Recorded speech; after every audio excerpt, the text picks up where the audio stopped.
Bonsoir à tous et bienvenue si vous nous rejoignez sur LCA. À la une ce soir, ce dimanche 12 avril 2020, les chrétiens célèbrent la fête de Pâques. Après 40 jours de jeûne et de prière, la célébration de la résurrection du Christ se fait dans une atmosphère de crise sanitaire. À Ouagadougou, les fidèles chrétiens ont célébré la messe pour la plupart à domicile. Une première pour eux. Comment l'ont-ils vécu? Reportage à suivre dans ce journal. Au sommaire également, le pape François célèbre la Pâque en confinement, mais il demande d'annuler la dette des pays les plus pauvres. François l'annonçait ce matin dans son message Urbi et Orbi de l'intérieur de la basilique fermée au public. Le développement tout de suite en début de ce journal. L'invité de ce dimanche est le président de la fêtière unique des transporteurs routiers du Burkina Faso, Issoufou Maïga, que vous entendrez dans cette édition, lève tout équivoque quant au monopole du fret dont on l'accuse, les difficultés que traversent les transporteurs routiers en cette période où le corona sévit sont aussi abordés. Entretien à suivre également dans ce journal. Voilà pour les titres.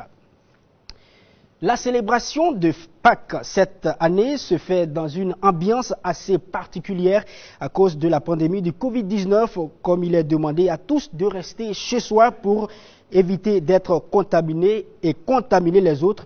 Le pape François a respecté le strict confinement ordonné en Italie en restant dans la basilique Saint-Pierre pour sa bénédiction Urbi et Orbi. Le chef de l'Église catholique, dans son message à Rome et au monde entier, demande l'annulation de la dette pour les pays les plus pauvres. Il demande également un cessez-le-feu mondial avec arrêt de la fabrication des armes. Le souverain pontife a indiqué que le monde aujourd'hui est opprimé par la pandémie qui met à rude épreuve la grande famille humaine. C'est pourquoi il a demandé tout spécialement à l'Europe de ne pas succomber aux démons des divisions du passé. Nous devons bannir des paroles comme indifférence, égoïsme, division ou encore oubli, a-t-il ajouté. La messe de Pâques cette année s'est passée donc à la maison pour les fidèles chrétiens. Covid-19 oblige, tous les lieux de culte sont désormais fermés.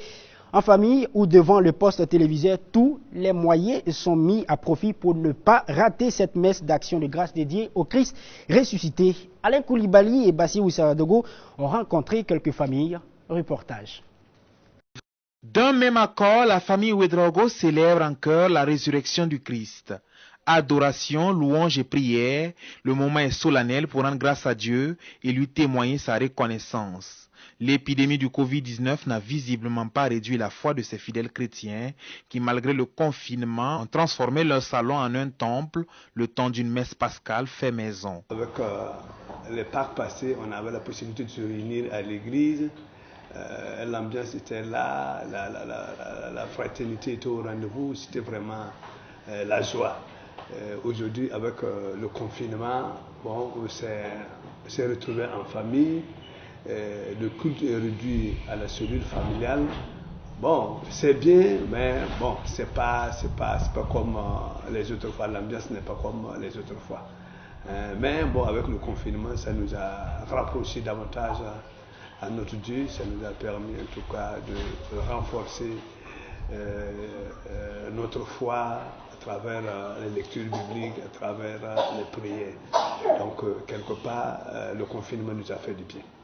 Les autres années, nous voyons qu'il y a trop de mouvements, les gens par-ci et par-là, le marché. Et nous sommes là, nous courons par-ci pour payer les habits pour les enfants, les condiments. Mais cette année, ce n'est pas comme ça. Cette année, nous la fêtons en famille. Nous payons pour manger avec nous, pour préparer et manger avec nos enfants seulement. Et nous n'allons pas partir quelque part. Nous allons rester chez nous pour la fêter. Donc ça fait que c'est pas pareil. Alors que les autres années, nous sortons, souvent il y a les baptêmes, nous sortons pour saluer, il y a la fête qui est là, il faut aller en grande famille, il faut aller voir les parents, tout ça. Mais cette année, chacun reste chez soi. Dans la famille Badolo, la messe pascale cette année se passe à la maison, devant le poste téléviseur où le culte est diffusé en direct de Rome. Moment privilégié pour se ressourcer et méditer sur la passion du Christ. La fête de Pâques, c'est une fête pour tout chrétien, mais dans le contexte du coronavirus, nous fêtons cette fête-là en pensée, en esprit, avec nos frères chrétiens. Et Le repas c'est pas la première chose, là, comme Dieu l'a dit, c'est ma parole qui est la vie. Et c'est cette parole-là que nous méditons avec nos frères. Et ce qui est important, c'est que Dieu donne la guérison à tous ceux qui sont malades. Que lui, dans sa grâce, il arrête cette pandémie. Parce que sans Dieu, cette pandémie ne peut pas s'arrêter. En regardant les images, on voit que c'est le monde entier qui est touché au même moment, sauf Dieu seul. Voilà pourquoi le repas aujourd'hui n'est pas important pour nous. Nous allons manger comme nous avons l'habitude de manger. La sobriété est de mise dans la célébration de la fête pascale cette année, au vu de la situation sanitaire affectée par l'épidémie du Covid-19. Tous espèrent en cette résurrection du Christ, le début d'une sortie de crise. La fête pascale cette année encore se veut donc sombre. Alain Coulibaly l'évoquait, contexte sanitaire oblige. Les traditionnels ripailles et visites ont laissé place à un simple partage de repas en famille ou entre amis. Ce dimanche donc, Alain Coulibaly était chez la famille Cabré et voici ce qu'il nous propose. Des frites, de la salade et du poisson, le nécessaire pour festoyer au rythme de la célébration de Pâques. Bien que le contexte sanitaire exige d'énormes restrictions, ce groupe d'amis a choisi de se retrouver pour communier autour d'un repas, mais aussi de rendre grâce à Dieu. Ça se passe bien, on s'est retrouvés entre amis et avec la santé et la résurrection. Je suis sûr qu'il est parti avec tous nos problèmes. La joie qu'il nous a portée là, nous allons fêter dans cette joie-là. Actuellement, nous sommes en train de faire la cuisine et après nous allons faire une petite animation en tant que choriste en attendant avec le reste, ceux qui vont venir. C'est une situation qui est là, on n'a pas vraiment le choix, on fait avec, mais on essaie de fêter sobrement, étant donné la situation actuelle dans laquelle nous sommes. Donc nous essayons de faire d'une façon modeste avec des amis. Voilà, on essaie de faire une petite réjouissance tout en ayant une pensée pieuse pour les personnes qui nous ont dévancés. Aussi nous avons une pensée pour ces personnes qui sont malades du coronavirus. Même ferveur dans la famille Cabré où le contexte sanitaire n'a pas eu raison de la célébration pascale. Une célébration qui revêt un sens pour la famille. Pour moi, la Pâque représente la résurrection du Christ. Christ qui a accepté mourir à la croix pour nous, afin que quiconque croit soit sauvé. Avec l'histoire de confinement et etc. là, bon, on compte peut-être aller rendre visite à ma famille et venir à la maison. Pas grand-chose. Moment convivial de partage autrefois, la fête pascale a visiblement pris un coup suite à la pandémie du coronavirus. Difficile de visiter ses proches et de communier avec eux quand on sait que les risques de contagion sont grands. Pour l'heure, chacun y va de sa manière pour célébrer Pâques tout en espérant d'ici là un retour à la normale. Nous parlons encore de Pâques, mais comment le chrétien doit-il penser la Pâques en cette période de confinement? Comment il doit la célébrer dans une situation aussi inquiétante? Sur ces quelques interrogations, Alain Coulibaly a tendu son micro au pasteur Jean-Firmin Tiendrebogo de l'église centrale de la mission apostolique, c'est ici à Ouagadougou, et voici quelques éléments de réponse. La Pâques revêt d'une grande signification, d'une grande importance, c'est la mort et la résurrection de notre Seigneur Jésus-Christ. Et la mort parce qu'il a pris notre place pour mourir. Et deuxièmement, il n'est pas seulement mort, mais il est ressuscité. Et la résurrection, c'est le symbole de la victoire. Si Christ n'était pas sorti de la tombe, alors tout ce qu'il avait pu poser comme action n'allait pas porter de fruits. Mais la victoire vient confirmer, vient achever tout ce que Christ a fait. Et par sa résurrection, j'ai la victoire sur le péché, sur la mort. Donc je suis dans la victoire du Seigneur à cause de la résurrection de Jésus. Donc pour moi, c'est très important. C'est l'élément essentiel du christianisme. La situation actuelle avec la maladie à coronavirus va permettre à chaque chrétien de penser sur le sens profond de Pâques. Parce que généralement, nos célébrations sont beaucoup plus focalisées sur l'aspect festif, la nourriture, qu'est-ce qu'il faut préparer, qu'est-ce qu'il faut manger. Là, on ne peut plus recevoir des invités, plus de visites. Donc, chacun de nous va se focaliser sur ce que Christ a fait. Donc, cette manière de célébrer Pâques est très importante, est très profonde, parce que nous oublions tout ce qui est extérieur pour nous focaliser sur ce qui est spirituel, sur ce qui est intérieur. Et pour moi, c'est la meilleure. Voilà, nous profitons également pour vous donner le point du Covid-19 en ce dimanche 12 avril au Burkina Faso. On déclare 13 nouveaux cas confirmés, dont 12 à Ouagadougou et 1 à Bobo-Dioulasso. Il y a eu 6 guérisons, ce qui porte à 161 le total donc des guérisons. Il n'y a eu aucun décès. 309 cas sont actuellement sous traitement. La lutte contre le Covid-19 demande d'unir les forces et les intelligences. La Tunisie envoie des médecins et infirmiers pour soutenir l'Italie. Au nombre de 7, ces médecins et infirmiers volontaires font partie du corps médical militaire et spécialisé en réanimation, anesthésie ou sécurité biologique. Ils sont arrivés hier samedi à Milan. Ces hommes en blouse blanche doivent être déployés pour 15 jours au moins dans la région italienne de la Lombardie, particulièrement touchée par la pandémie, qui a fait plus de 18 000 morts en Italie et 25 en Tunisie. La Tunisie est donc dotée de médecins très bien formés selon les autorités du pays et cette initiative fait suite à une conversation téléphonique le 23 mars dernier entre le président italien Sergio Mattarella et son homologue tunisien Kais Saied.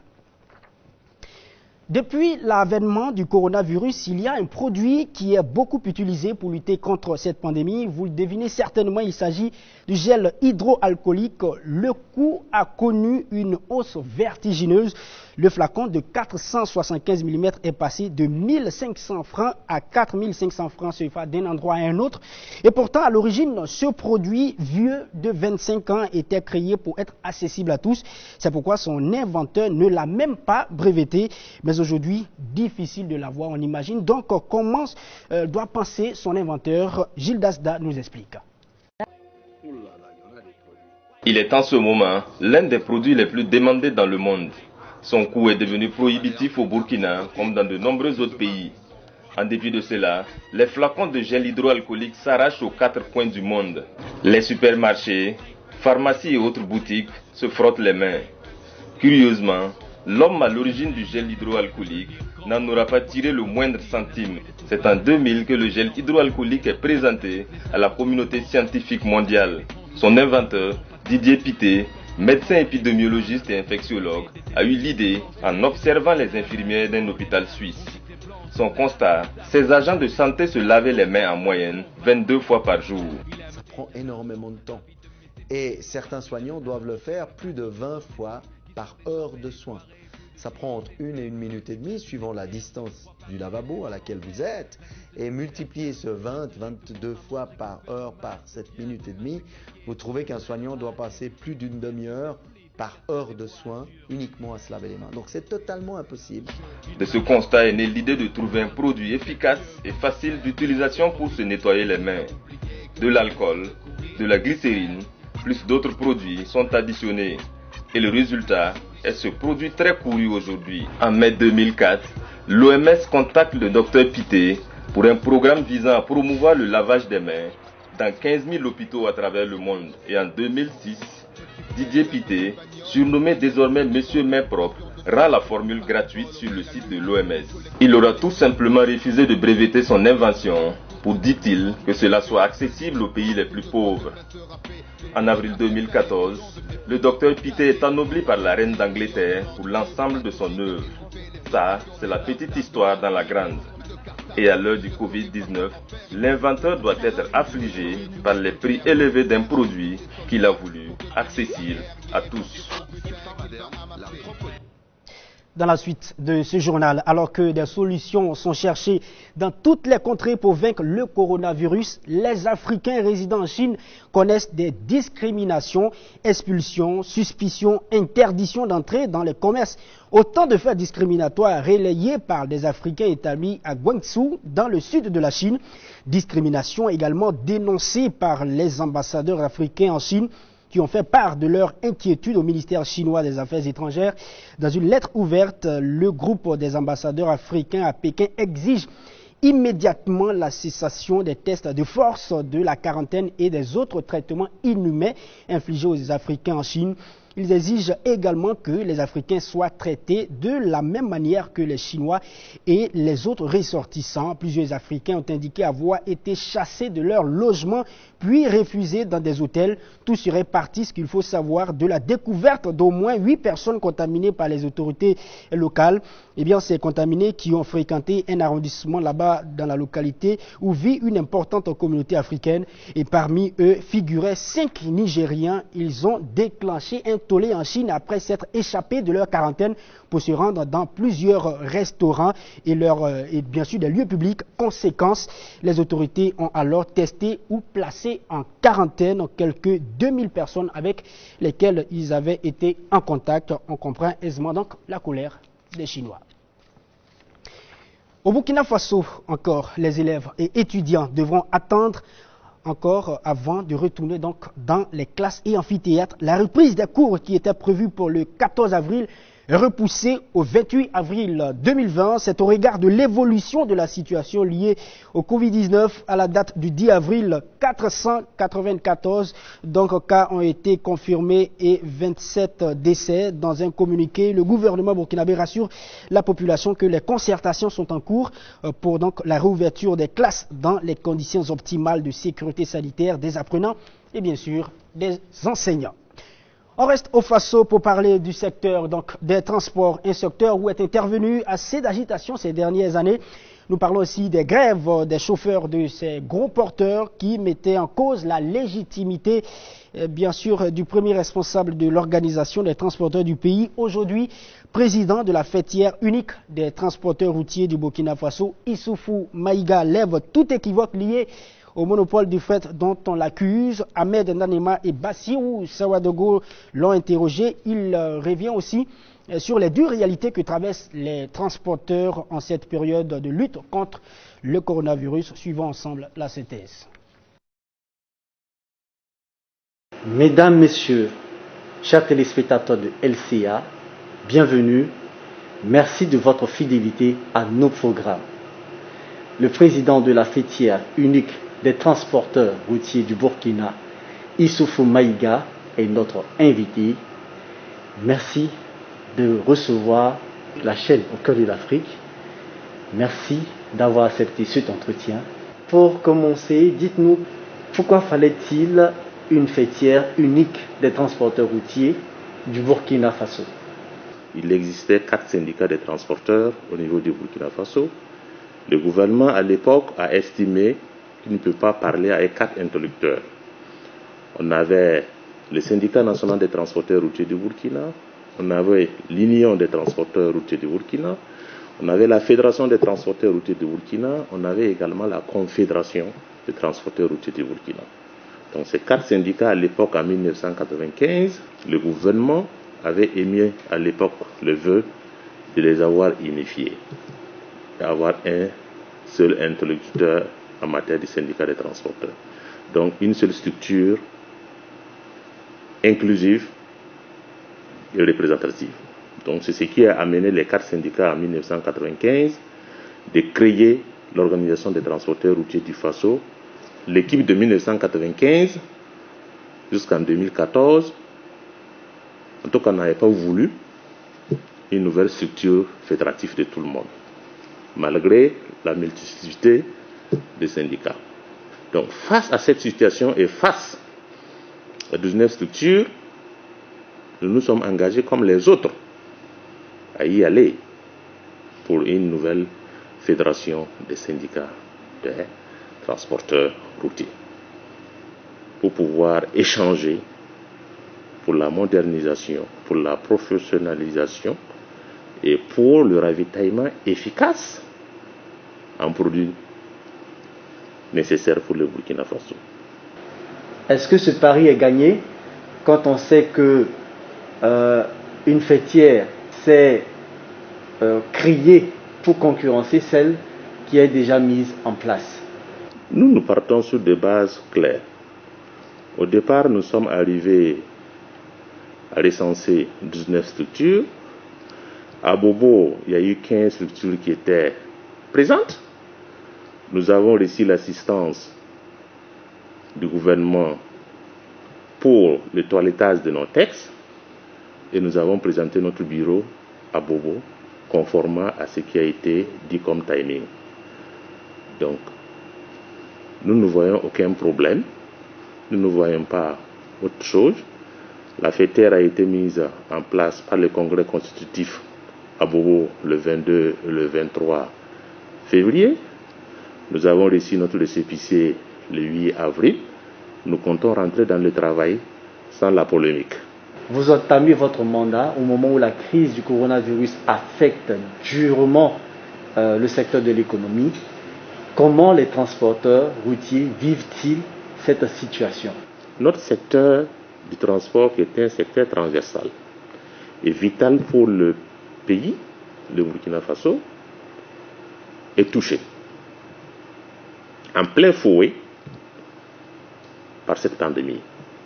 Premièrement, la suspension du transport de personnes ou de voyageurs qui a été prolongée jusqu'au fin avril. Il n'y a pas eu un préavis d'arrêt d'activité. Il y a une décision qui a été prise, je peux dire, instantanée. Donc du coup, toutes les personnes qui étaient en mouvement se sont retrouvées coincées à leur point de la mise en œuvre de la suspension. Je prends l'exemple pour des passagers qui ont quitté par exemple Dori, qui devraient aller à Abidjan, et la suspension les a trouvés à la frontière. Ils ne peuvent plus encore continuer, ils ne peuvent plus encore revenir. À l'heure où je vous parle, pratiquement dans toutes les gares publiques au Burkina, nous recensons des passagers qui sont entassés avec des situations très précaires. Quand la personne avait juste dans sa poche ses frais de déplacement, et arrivé, il est bloqué, le transporteur qui les transportait est tenu de les assister jusqu'à un certain temps. Donc c'est un coût extrêmement dur pour nous. Le volet économique de la suspension du transport des personnes tourne autour de 700 millions par jour. Donc nous demandons en tout cas l'accompagnement du gouvernement pour que nous puissions trouver une solution pour évacuer les passagers qui sont entassés dans les différentes gares sans le minimum sanitaire et encore qui représentent un risque. Quelles sont les actions urgentes selon vous à mener pour soutenir les transporteurs routiers en cette période difficile? On doit être logique en face de nous-mêmes. Je ne pense pas que le gouvernement dispose d'un budget d'indemnisation pour des pandémies qui est un cas de force majeure avec l'alerte sanitaire et que c'est la santé d'abord qui prime. Nous pouvons que solliciter auprès du gouvernement, dans les mesures de l'air possible, d'accepter sous condition la reprise des activités de transport des voyageurs. La gestion du fret fait l'objet de vives critiques.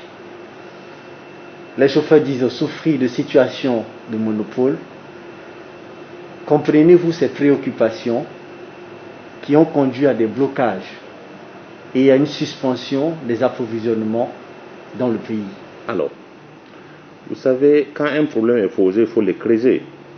Il y a des problèmes aussi qui sont mal posés. Il y a des problèmes aussi qui sont mal fondés. J'ai tantôt dit, il y a un transporteur, il y a un conducteur, il y a les affaires. Chacun est libre de faire ses affaires. Même quand vous rentrez au marché, ce n'est pas sûr que votre voisin va avoir le même chiffre d'affaires que vous. Ce n'est pas possible. Mais le transport est régulé d'une manière où je peux défier tout un chacun qui parle d'apporter une certaine preuve de ce qu'il dit. Mais moi, je ne rentre pas dans la polémique. Il y a la réalité qui est là. Les chiffres que j'ai donnés, vous avez une possibilité d'aller au niveau des frontières pour vérifier.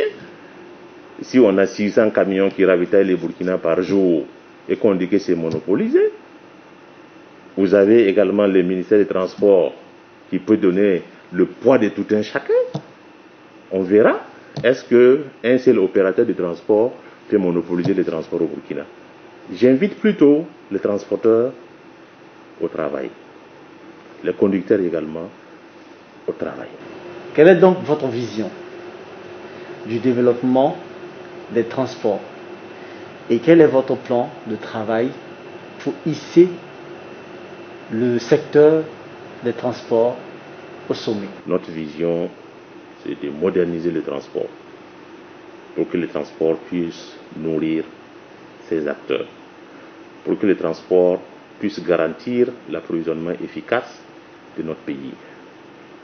Je prie Dieu que nous évitons les pénuries. Mais si rien n'est fait, nous ne sommes pas à l'abri.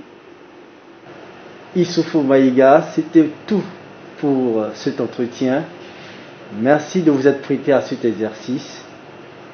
C'est un plaisir pour nous d'avoir échangé avec vous afin d'éclairer l'opinion publique. Chers téléspectateurs, merci de nous avoir suivis et bonne suite de programmes sur la chaîne Au cœur de l'Afrique. Voilà, merci donc à vous Ahmed Nanema pour cet entretien et nous allons refermer les pages de ce journal.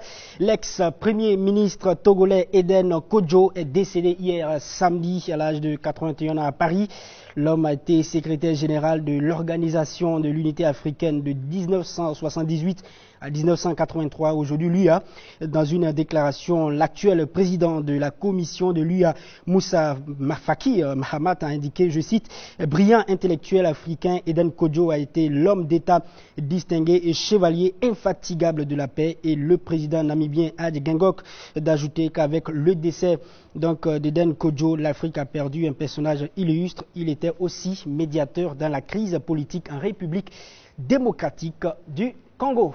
Madame, Monsieur, c'est tout pour ce soir. Merci à vous de nous avoir suivis. Demain, notre équipe prendra donc le relais pour vous donner d'autres informations, toujours avec le même plaisir. Mais d'ici là, prenez toujours bien soin de vous et n'oubliez surtout pas de suivre les programmes de la chaîne africaine de télévision. Bonsoir.